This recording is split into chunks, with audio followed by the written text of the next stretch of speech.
In 1442, Korea's greatest scientist vanished overnight.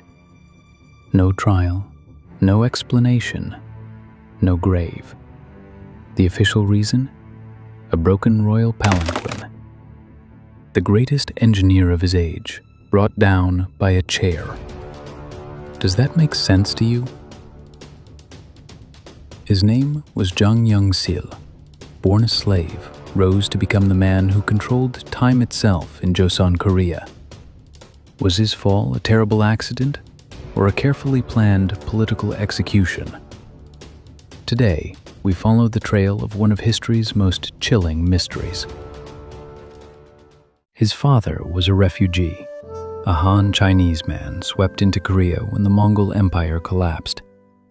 His mother was a government entertainer, a woman with no social standing whatsoever. From the moment he was born, the system had already decided his fate. He was the lowest of the low, a government slave.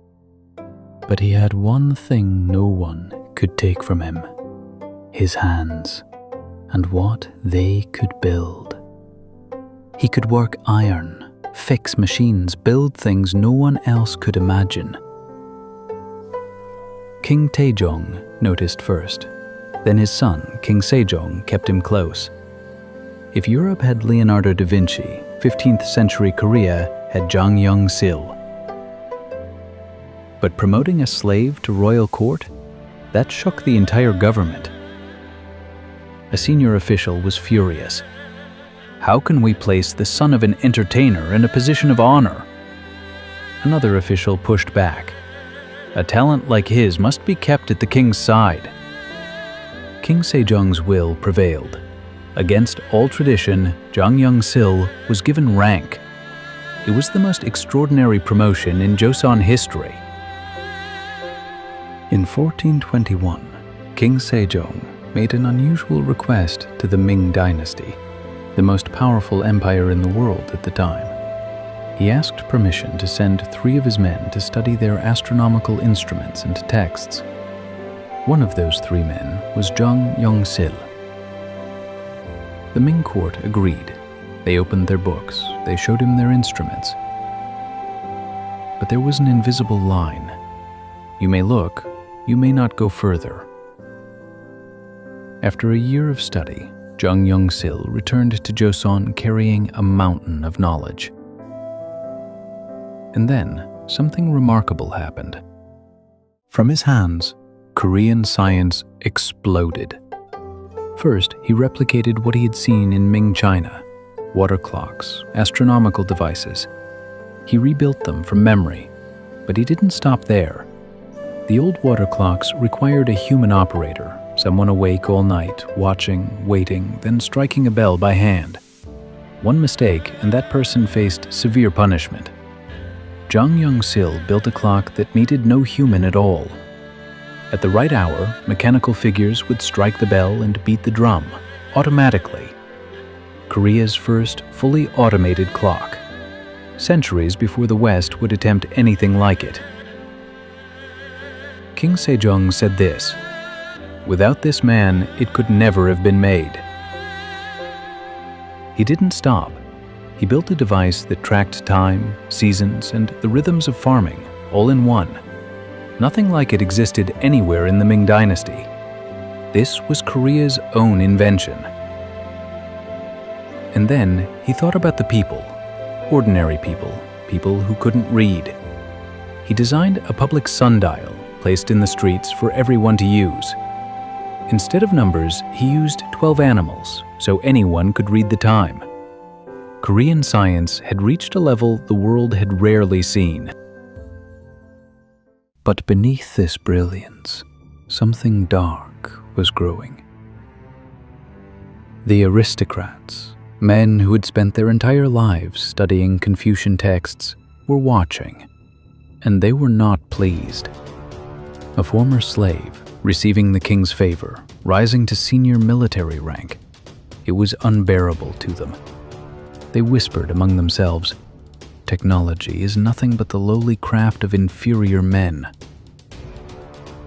And there was a second threat, a much bigger one. Remember what the Ming Dynasty had said? You may look, nothing more. But Joseon had taken that knowledge and built something of its own, independent astronomical instruments, an independent calendar system. In the Ming Empire's eyes, only the emperor had the right to control time and the heavens. A small kingdom on the edge of the empire had just crossed a line that was never meant to be crossed. The knowledge that Jang Yeong-sil had brought home was now pushing all of Joseon toward the edge of a cliff. And the day that would change everything was getting closer. Then came 1442. The year everything fell apart.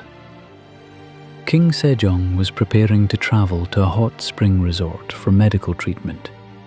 His health had been declining for years.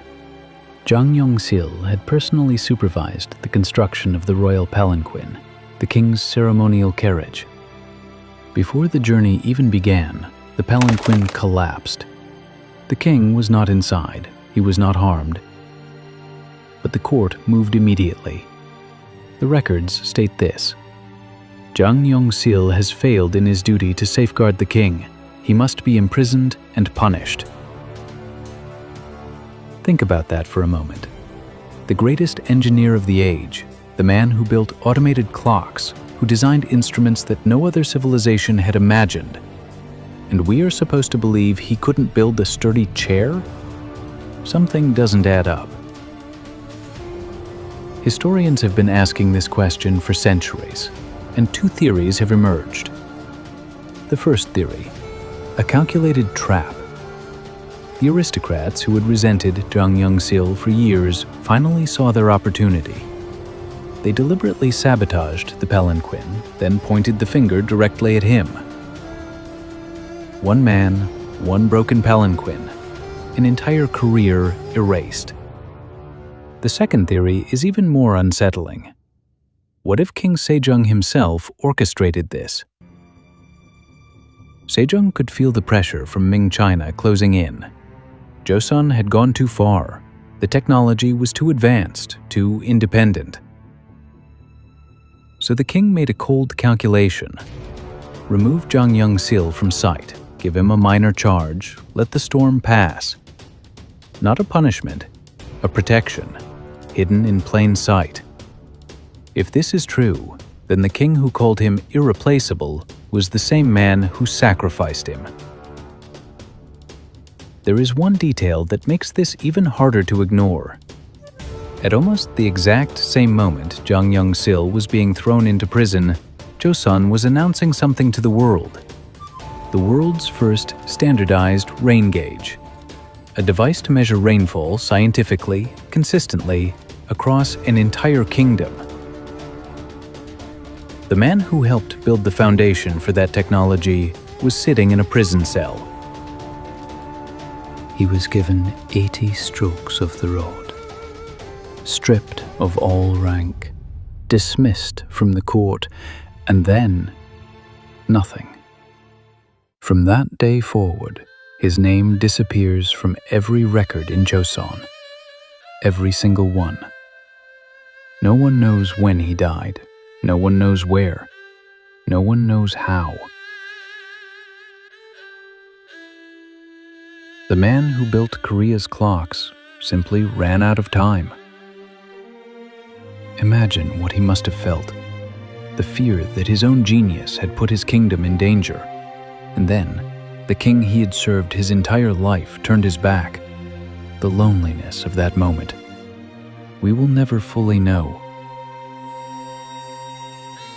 The genius who stretched time itself for an entire kingdom walked into the cold dark and never came back. If the real reason behind that broken palanquin was something else entirely, what do you think it was?